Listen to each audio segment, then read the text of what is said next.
తిరుమలలో మఠాల పేరిట గోల్మాల్ జరుగుతోందా? లీజు పేరిట కోట్ల రూపాయల దందా నడుస్తోందా? వీటితో పాటు యథేచ్ఛగా ఆక్రమణలు చేస్తున్నారా? తిరుమలలో ఎన్నేసి మఠాలున్నాయి? వీరి అక్రమ వసూళ్లు, ఆక్రమణల పర్వం ఎలాంటిది చూద్దాం.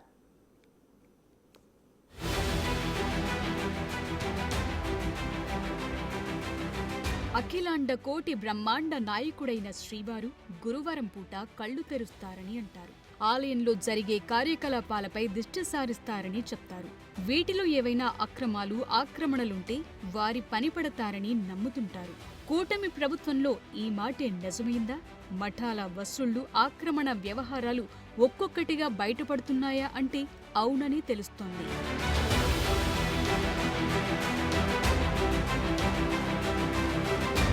తిరుమలలో 30 మఠాల వరకు ఉన్నాయి. వీటిలో విశాఖ స్వరూపానందేంద్ర శారదా పీఠం ఆక్రమణల పర్వం తెలిసిందే.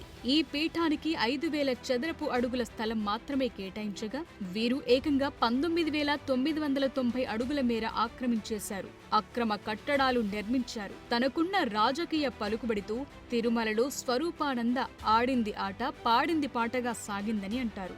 ప్రభుత్వం మారక టీటీడీ ధర్మకర్తల మండలి మొదటి సమావేశంలోనే శారదా పీఠం లీజు రద్దు చేసింది. అంతేకాదు మిగతా మఠాల ఆక్రమణలు, అక్రమ వసూళ్లపైన దృష్టి సారించింది.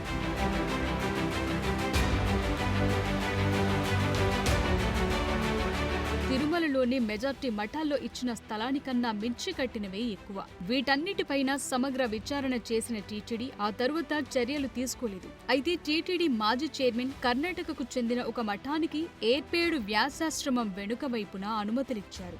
ఇక్కడ 1+3 నిర్మాణాలకు మాత్రమే అనుమతులుండగా ఏకంగా 5 అంతస్తుల భవనం నిర్మించారు. విశాఖ శారదా పీఠాధిపతి తరువాత ఈ మఠం మీదే చర్యలుండేలా తెలుస్తోంది.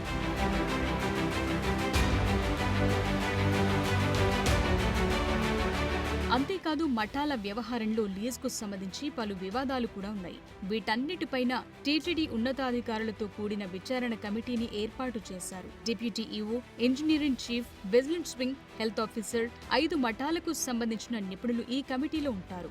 వీరిచ్చే నివేదికల ఆధారంగా టీటీడీ మఠాల అద్దెతో పాటు కళ్యాణాల అద్దెలను సైతం నిర్ణయించనున్నారు.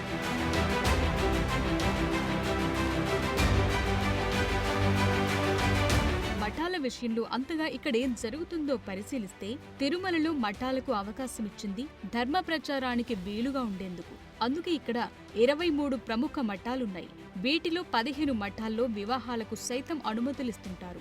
ఈ మఠాలలో కళ్యాణ మండపాలు లేకున్నా హాళ్లలోనే పెళ్లిళ్లు జరిపించేస్తుంటారు మ్యారేజ్ కాంట్రాక్టర్లు.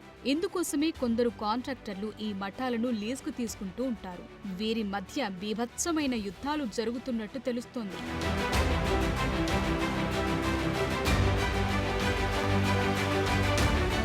గతంలో వైసీపీ నాయకులు కొందరు మఠాలను ఇలాగే లీజుకు తీసుకున్నారు. ఈ పంచాయతీలు పోలీస్ స్టేషన్ల వరకు వెళ్లాయంటే పరిస్థితేంటో అర్థం చేసుకోవచ్చు. ఒక్కో పెళ్లికి 1,00,000 నుంచి 10 లక్షల వరకు వసూలు చేస్తుంటారు. ముఖ్యంగా పీఠాధిపతులు 10 నుంచి 50 లక్షల రూపాయల వరకు లీజుల నుంచి వసూలు చేస్తుంటారు. మఠాధిపతుల శిష్యులు ఏడాదికి 1-2 సార్లు వచ్చి వెళుతుంటారు. తిరుమల మఠాల కేంద్రంగా 500 కోట్ల రూపాయల మేర దందా జరుగుతున్నట్టు ఒక అంచనా.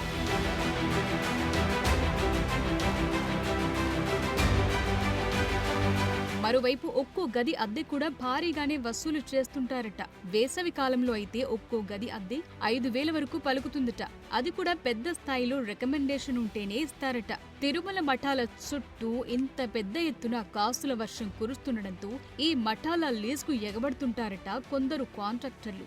ఒక్కో లీజుదారుడు 2 నుంచి 5 వరకు మఠాలను లీజుకు తీసుకుని లక్షల్లో వసూలు సాగిస్తున్నారట. వీరికి రాజకీయ పలుకుబడి సైతం బలంగా ఉండడంతో ఒక రేంజ్లో చక్రం తిప్పుతుంటారట. పోలీసుల సహకారం కూడా తీసుకుంటారట. టీటీడీలో పాతుకుపోయిన సీనియర్ ఉద్యోగుల సహకారం ఎందుకు అదనంగా తెలుస్తోంది.